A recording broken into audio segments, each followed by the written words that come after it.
This is Polyamory Weekly, tales from the front of responsible non-monogamy from a pansexual, kink-friendly point of view. A warning for our under-18 listeners. This is an adult-oriented podcast about really lascivious things, like communication and honesty in relationships. If you're under 18 and looking for upfront advice and answers to questions about sex, please visit scarletteen.com.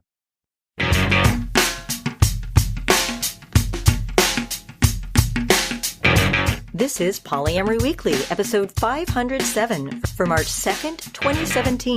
Coming up on today's show, how do I get control? It's coming up on today's show.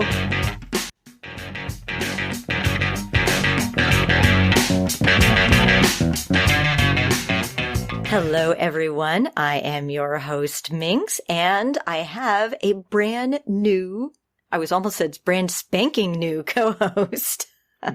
I would like to introduce to you, our listeners, Kevin Patterson from the Poly Role Models blog. Welcome. Hey, thank you for having me, Mix. Now, for those who may not have heard your interview with us before, or may not have met you at Poly Living, which is where I met you in person, or who maybe just haven't figured out how absolutely fabulous the Poly Role Models blog is, would you care to introduce yourself? Well, like you said, I'm Kevin Patterson. I'm the curator of a blog called Poly Role Models, which is at polyrolemodels.tumblr.com. And it's essentially an interview series where real people explain their real experiences with polyamory, what they do well, what they do poorly, what mistakes they make, and very importantly, what self-identities are important to them and how those self-identities have an impact on their polyamory, whether it's gender or race, sexuality, religion. All of these things end up being a factor in our polyamory, and my blog is basically a platform for people to explain how that works for them. And how long have you been doing that? It's been just short of 2 years now that I've been running the blog. Wow, only 2 years. It seems like there's so much great content there. It seems like it would be much longer. Yeah. I mean, it feels like it's been much longer, but it's been a wild ride, and I've got a chance to interview some really amazing people along the way. Well, I'm so excited you're here in the co-host chair, and we're going to be bringing you back on a regular basis. Yay. Excellent. With that, let's dive into our content for the episode. The only other announcement I have for the host chat section, is some of you have been emailing me and contacting me on Facebook saying the site's down again. And yeah, I know the site's down again. I have had a lot of issues with SiteGround. And now that we've got this influx of listeners after the Dan Savage podcast, thank you, Dan. Well, now I really need to move over. So I've actually taken the first steps to move over to DreamHost. It's going to take another couple of days for it to propagate, but hopefully by the end of this week, we will stop having those pesky outages. So basically, I'm on it.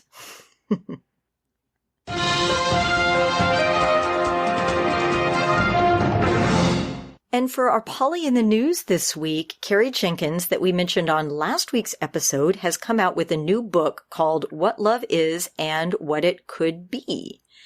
I haven't read it yet. I only just found out about it last week. Have you read it? Have you heard anything about it, Kevin?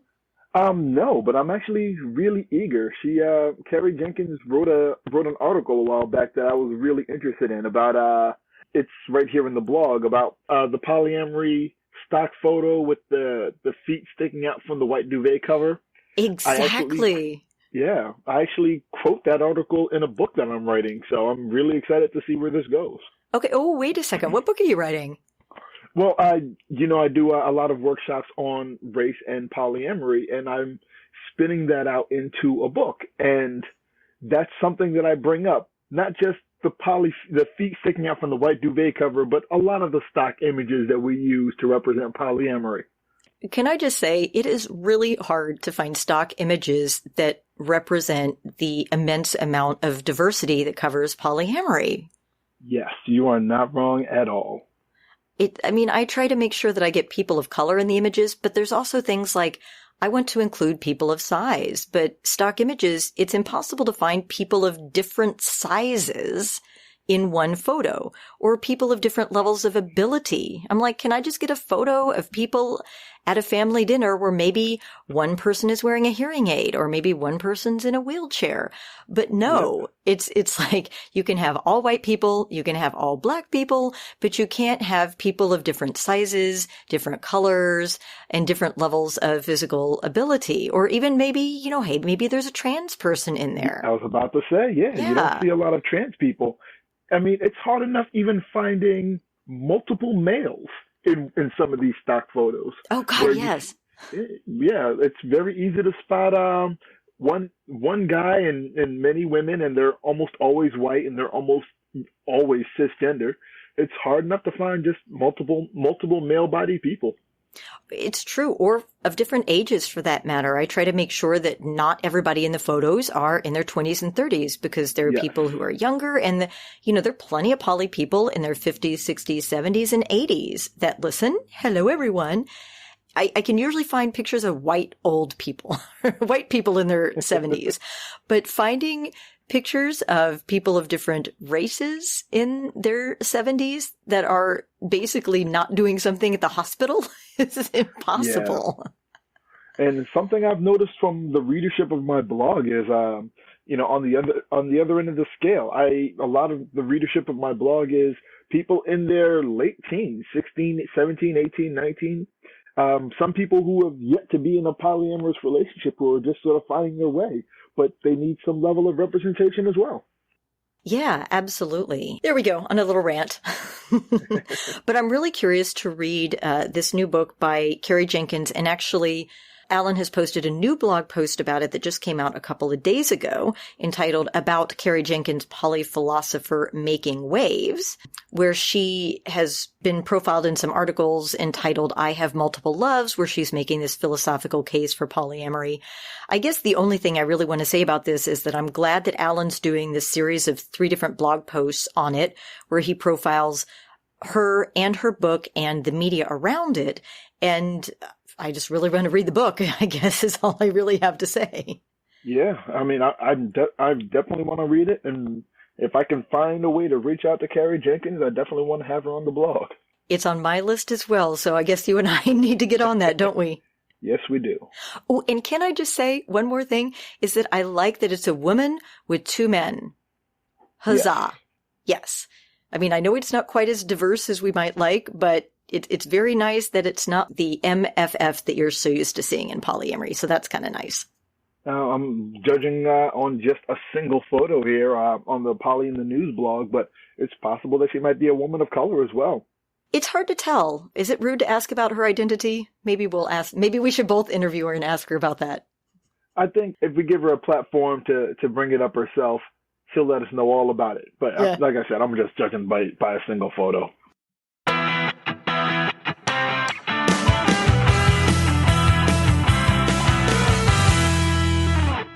Well, I'm so happy you're here to join me for our topic this week, which I briefly entitled, How Do I Get Control? But I'm not actually sure that's the best title for it. Maybe we should rethink that.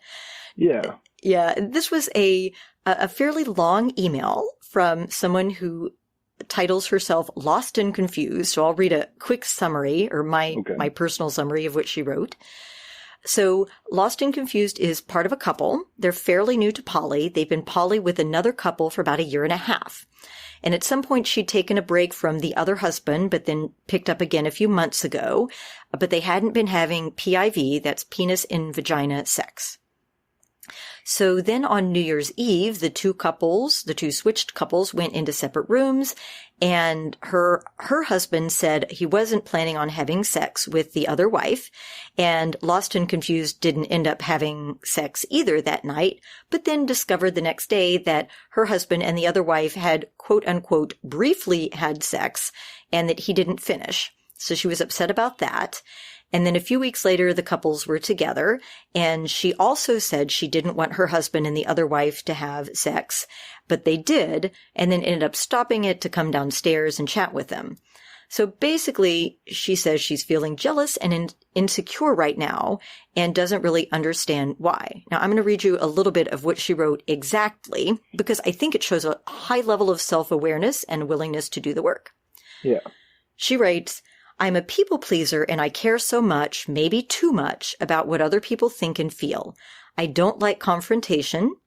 It's because of these things that I hold my feelings in and don't express what I'm thinking or feeling very well or at all.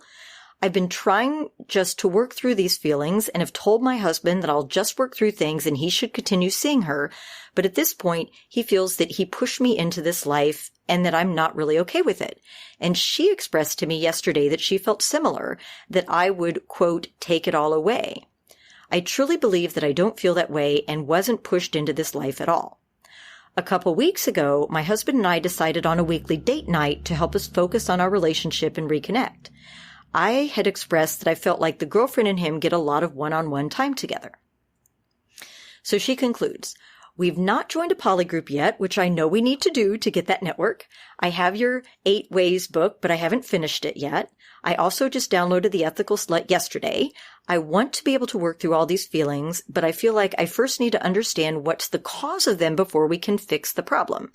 And I don't know how to do that. I've been wanting to email to get your take on all of this, but mainly what I can do to help me identify, I need to know what I can do to help me identify what's causing these feelings. Any advice would be appreciated.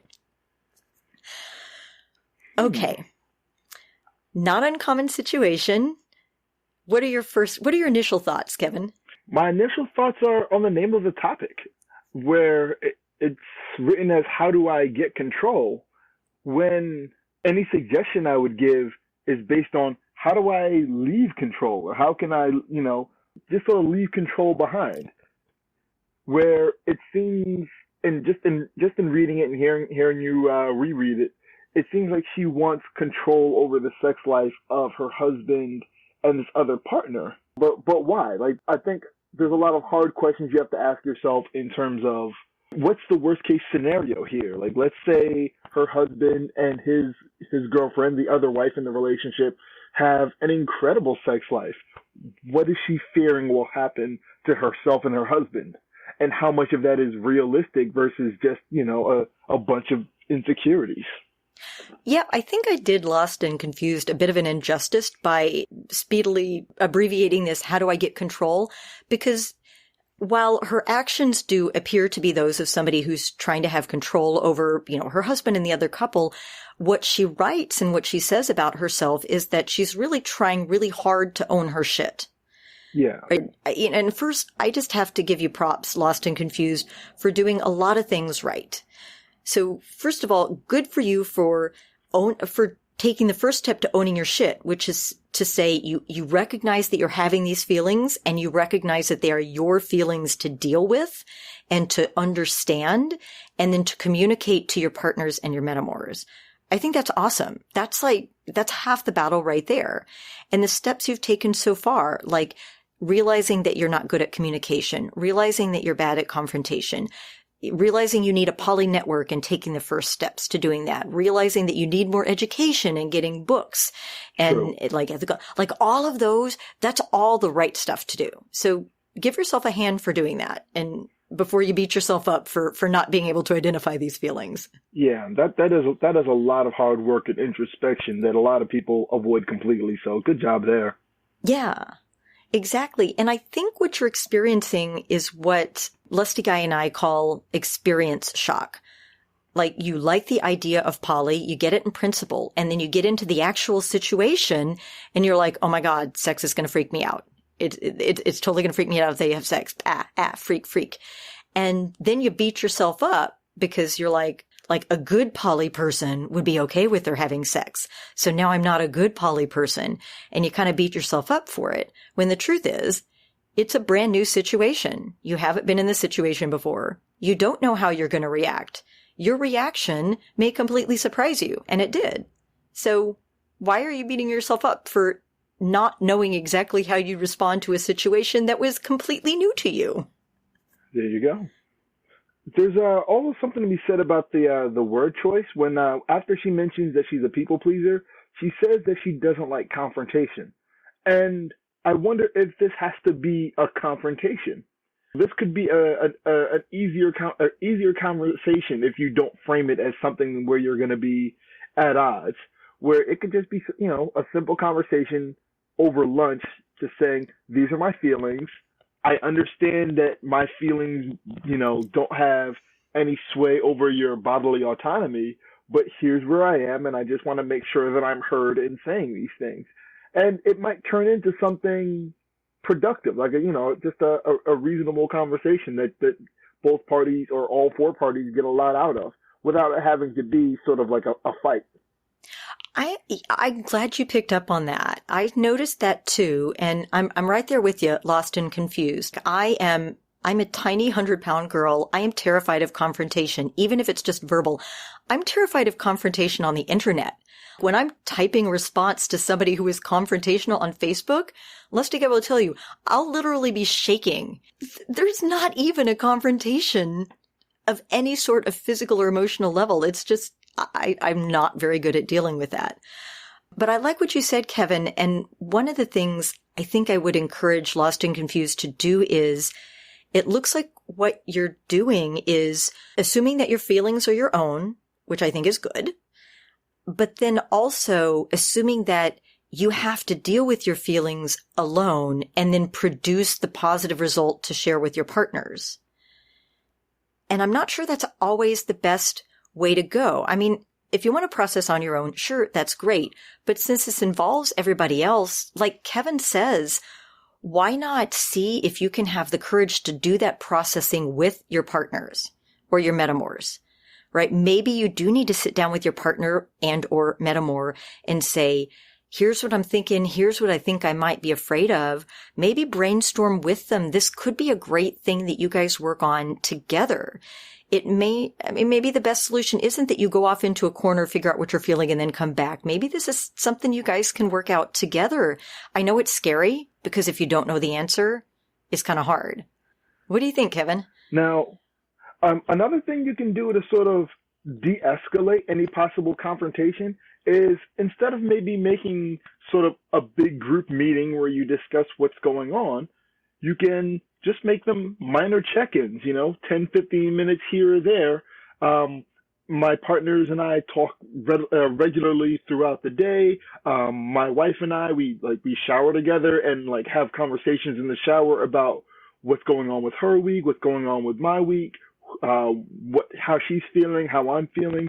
And as opposed to having a big come to Jesus sort of meeting of the polycule, it could just be, we're going out to get coffee, have a cup, have a brief conversation about where your head's at, and that be it. 10, 15 minutes before, in between other topics, so that it's just an ongoing process in little bits, as opposed to a big, grand conversation that could just as easily turn into a confrontation. Ooh, yeah, I'm a big fan of that, because I'm constantly surprising myself with insights as to why it is that I behave the way I do.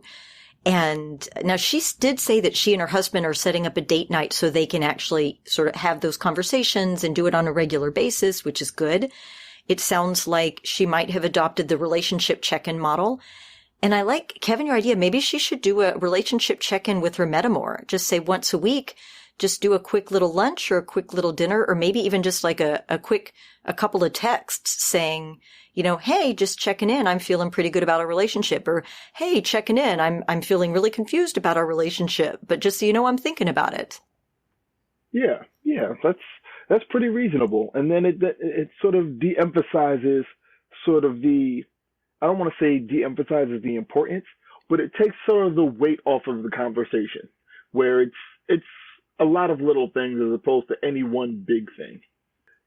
But in a low pressure sort of setting. Yeah, I always think that's a good idea. One of the things we talk about in the 8 Things I Wish I'd Known About Polyamory, and in pretty much every class we do on communication, is to have a regular state of the relationship check-in, where it's a safe space, it's with your partner, your metamors, you do a separate one for each, and it can just be a 15 minutes, like, what went well this week? What didn't go well? What's a blocking issue? If you're a technical geek, it's like an agile scrum, right? Where you just do a 15-minute meeting every day and say, what progress have we made? What's the blocking issue? Who can unblock it and move forward? I'm glad you said it was like an agile scrum because that's exactly what I was thinking, but I wasn't sure if that's where I should go with it. You can always go there or here. We got a couple of geeks in the audience, I bet. Yeah, no doubt. The only thing I want to point out is I'm not sure we actually answered Lost and Confused question because she wanted to know what she should do to help her identify the feelings. And you touched on it earlier, but I kind of want to reinforce that I think you were on the right track there. That she should do what we call the and then what exercise. Like, okay, so you're afraid of something. So state what it is you're afraid of and then ask yourself if that happens and then what? Mm-hmm. And then keep asking yourself and then what until you get to the point of ridiculousness. So what are you afraid of if they have PIV sex on New Year's Eve? Well, I'm afraid that he'll like her more than me. And then what? Well, then they'll have a better sex life than he and I do. And then what? Well, then he'll realize he doesn't really love me and he'll divorce me and go off with her. And then what? And then I will never find love again and I will die alone with 1,000 cats. Take asking the and then what to the point of ridiculousness really helps you to pinpoint what fear and insecurity is actually the basis of that, which is kind of what you said, right? Yeah. You just figure out what the worst case scenario is, and at some point you're going to get to something that's completely ridiculous or completely unrealistic. And in the cases of the things that aren't unrealistic, you can talk to your partners about that. Let them know what your fears are and give them room to prove it otherwise. Because if you feel like, well, my partner's gonna leave me if their sex life goes well, my husband's gonna go. You've got to give your husband room to prove that he won't. Exactly. And I think the power of the and then what exercise is that you do realize that it gets a little silly. My final ending is always, and then I die homeless and alone. But it also gives you a chance to voice those fears that are there for a very good reason based on past experiences. So it gives you a chance to say them out loud, own them, and have both yourself and your partners and metamors there to reassure you and to help you take a step to conquering that fear. Yeah, it's not a zero-sum game where it's doing it all by yourself or having a fight and nothing in between. There's some happy middle there. Exactly. That's why the more communication, because she said she maybe wasn't that great at communication. More communication is usually better. Mm-hmm.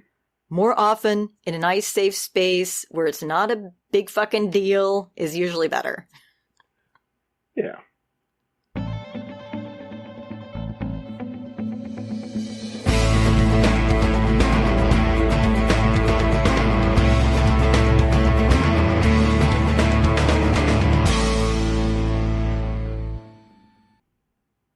Our feedback this week is from someone with the screen name Love As Thou Wilt, who wrote, I stumbled across an article on the web which said that last year scientists discovered an asteroid which keeps it in very close proximity to the Earth. Some are even referring to it as a second moon. And Love As Thou Wilt then provides the URL, which I will provide in the show notes at polyweekly.com, and comments saying, I guess you could say the Earth is non-moon-agamous. Puns.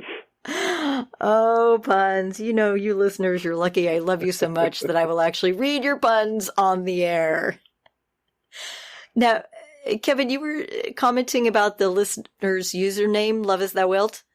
Yeah, I just have a reader on my blog who uses the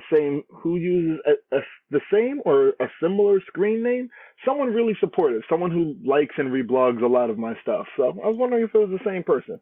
Oh, I don't know. I do know the reference is from the fabulous Polly and Kinky fantasy novels written by Jacqueline Carey, whom I absolutely love. But I don't know exactly if it's the same person. We'll have to find out. Yeah.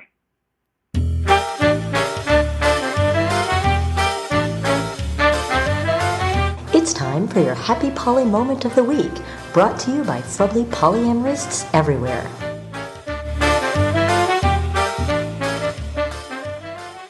Hey, Kevin, you want to do the honor of reading our first Happy Poly Moment of the Week from Greedy Paul?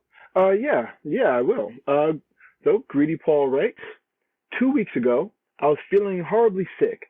My love, Suze, came over and took care of me, insisting that I visit the urgent care the following morning, which I did. She went home to her hubby, Mark, and both of them checked on me over the next few days. Now, the reason for the question mark in the title, she got sick a couple days ago and had to take a week off work. Then, as he was taking care of her, Mark got sick.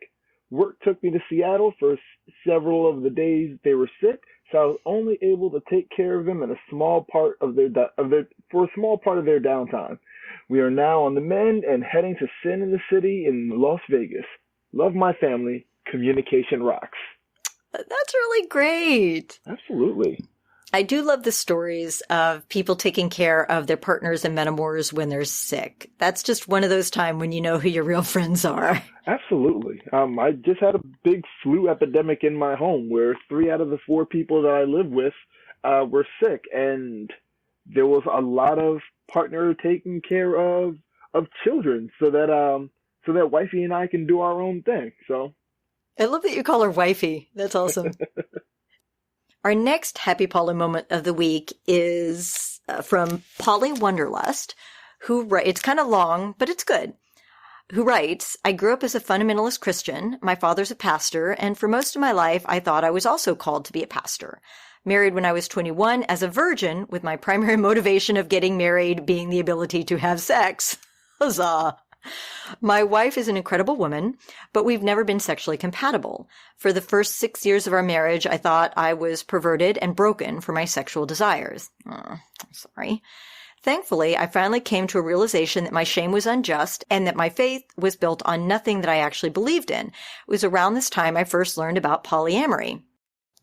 I spoke with my wife, and she was agreeable to my exploring and educating myself on the new lifestyle. I have read books and blogs, sought out individuals who are living the life, and found your podcast. I began connecting with people, both in person and virtually, and discovered people who made me better understand myself. I realized that my draw towards this lifestyle was more about connecting and acknowledging something about myself that I never knew. I felt like I understood myself more fully than I ever had before. My wife and I have been discussing off and on for 2.5 years about whether or not this makes sense for us. My wife continued to get hung up on her foundational beliefs that monogamy was the way it's supposed to be. She also couldn't seem to understand why I was so discontent when she felt like our relationship was healthy. Yeah, that's always a tough one. Yeah. I'd pretty much given up on the possibility that polyamory would be a reality for my wife and me. I also had begun to give up on the possibility that my marriage would survive. Not unrealistic, I would say, on both counts. Sounds pretty familiar. But he says, on the same day that I came to my wife prepared to tell her that I couldn't continue to live a life devoid of living into my sexual self, she came to me saying that something clicked. She now understood that her needs were being met through other aspects of our relationship and that she was unable to meet my needs. As we began talking, she realized that she had some sexual desires as well that I'm unable to meet. We began to dream together about what a life in polyamory could offer us, and we discovered hope. I know this isn't a magic elixir. I know we'll need to put in a lot of work in order to make this a successful lifestyle. I know that we need to own our messes that we will make. We need to continue to work on improving our conversations with one another. I'm very hopeful for our future, which is something that I've not been able to say for quite some time now. So I want to thank you, Minx, for all the words that you shared through your podcast, for giving me a sense of community when I didn't know there was one that existed. I forgot to mention that I live in Indianapolis, the wonderful shithole of a state that has given our country Mike fucking Pence. Ugh. Polyamory is not the norm out here, and I will have to live a life that is somewhat hidden, but I'm hopeful. Isn't that a great story? Absolutely. Absolutely. Anytime anyone is able to figure themselves out and not feel broken because of what they're into, what their sexual desires are, I smile on that all the time. And what I really like about it is that his wife is working so hard to really understand, and that they're willing to take the time to think and fantasize and just kind of figure it out instead of, before they jump into, I'm in love with someone else, right? I really think this sort of slow measure, talk about it, think about it over time approach is really the way to go. Absolutely. Well, I actually think that about wraps it up for today's show. It went by really quickly, didn't it? Yes, it did. All right, a little bit of housekeeping here. We are a free resource. We've helped hundreds of thousands of people navigate their introduction to polyamory. If you can donate to the show, we really appreciate it. You can click the buttons at polyweekly.com at the bottom. If you have questions, comments, or feedback, you can email polyweekly@gmail.com or call 802-505-POLY. And Kevin, remind everyone where they can find your fabulous blog and how they can contact you. Well, again, it's polyrolemodels.tumblr.com, and Tumblr is spelt funny without an E. TUMBLR. I am also Poly Role Models on Twitter. I've got a Poly Role Models Facebook portal, and also Poly Role Models on Instagram. And I'm pretty easy to reach at any and all of those things. I have my notifications turned on, and my phone is always with me. Awesome. We like the accessibility. You probably also respond to your emails more frequently than with a 1 or 2 or 3 month delay like I do. So that's great. Definitely. No comment, he says. Do you want to do the tagline with me? Yeah. And remember, it's not all about the sex.